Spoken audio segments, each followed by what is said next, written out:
Ce que moi j'ai découvert grâce à ce mouvement, contrairement à ce que les autres pensent, qu'il faut baisser la tête, subir et que ça va passer, il y a plein de gens qui se battent.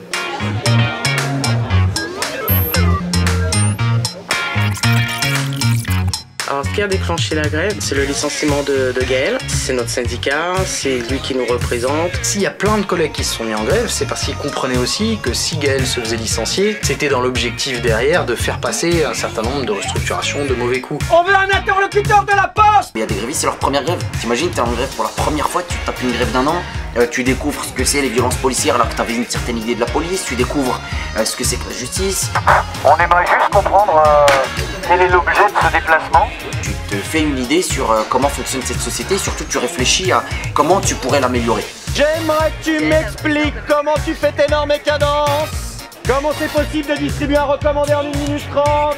Dans les murs, des toiles d'araignée partout, les vélos qui tiennent plus la route. Ce qui fait que tu es prêt à dire bah oui je perds X mois de salaire, c'est que tu sais que derrière c'est un peu le sens. Est-ce que le boulot, la vie au boulot et la vie aussi à l'extérieur continuent à avoir un sens, que tu continues à en profiter un minimum de cette vie-là? Je pense que la majorité de la population, la majorité du monde du travail adhère pas à la société dans laquelle on vit. Pourquoi on bosse? On en perd même le sens de pourquoi on bosse. Mais il y a besoin d'un moment donné qu'il y ait des perspectives qui permettent de dire est-ce qu'il y a une alternative à ça. On cherche une entreprise, on est dans le cadre d'un conflit du travail. Ce qu'on veut, c'est pas empêcher les gens de travailler, ce qu'on veut, c'est reprendre nous le boulot et signer le protocole. Nos propositions, elles sont même pas à prendre en compte. On est prêt à discuter de chacun des points. On a un PDG qui ne veut pas parler aux grévistes, qui ne veut pas négocier, et en réalité, il se heurte à une barrière complètement, les grévistes, sachant que ça fait 15 mois qu'ils sont affamés par la Poste.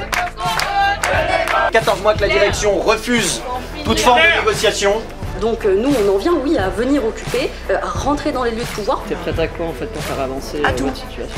À tout. S'ils veulent la guerre quelque part, c'est eux qui la font, la guerre. C'est pour Monsieur Val. On vient lui laisser un petit courrier. D'accord. On est postier en grève depuis 14 mois. Il se pose sur sa terrasse, il regarde le protocole de fin de conflit et il le signe.